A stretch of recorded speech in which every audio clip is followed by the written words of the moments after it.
நீங்க உங்க வாதத்தை ஆரம்பிக்கலாம். Thank you my Lord. My Lord, குற்றவாளி கூண்டில் நிறுத்தப்பட்டிருக்கும் GN பில்டர்ஸ் நிறுவனத்தின் உரிமையாளரான கஜா என்கின்ற இவர் வீடு கட்டி தருவதாக ஆசை வார்த்தைகளை காட்டி 50க்கும் மேற்பட்ட பொதுமக்களிடம் பணம் வசூலித்திருக்கிறார். கொஞ்சம் நஞ்சம் இல்லையோரானால் கோடிக்கணக்கில் வசூலித்திருக்கிறார். ஆனால் இவர் வீடு கட்டுவதற்காக தேர்ந்தெடுத்த நிலம் எது தெரியுமா?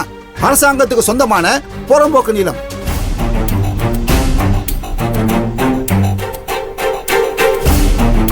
இந்த விஷயம் அரசாங்கத்துக்கு தெரிந்து உடனடியாக தீவிர நடவடிக்கை எடுத்து இவருடைய கட்டிட பணிகளை நிறுத்தி அந்த இடத்திற்கு சீல் வைத்திருக்கிறார்கள். இவர் வேண்டுமென்றே பொதுமக்களிடம் பணத்தை ஏமாற்றும் நோக்கத்தோடு இந்த செயலை செய்திருக்கிறார். அது மட்டுமின்றி இது போன்ற ஏராளமான தகுடு தத்தங்களை இவர் செய்துள்ளதாக தகவல் கிடைத்துள்ளது.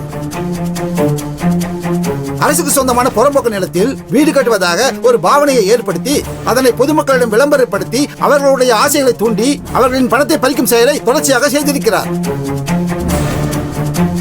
ஆகவே இந்த குற்றங்களை செய்த இந்த குற்றவாளிக்கு தகுந்த தண்டனை வழங்குவதோடு மேலும் பொதுமக்கள் இவரிடம் ஏமாந்த அந்த தொகையையும் இவரிடம் வசூலித்து தருமாறு தங்களை தாழ்மையுடன் கேட்டுக்கொள்கின்றேன். That's all your honour. இது அதற்கான ஆதாரங்கள். கொடுங்க.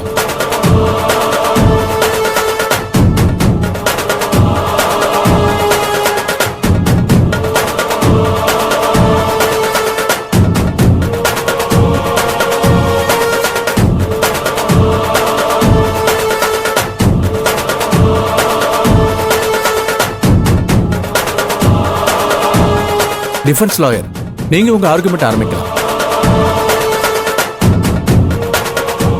Thank you my Lord.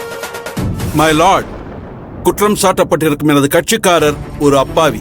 எதிர்த்தரப்பு வக்கீல் வேண்டுமென்றே இவர் மீது பழியை போடுகிறார்.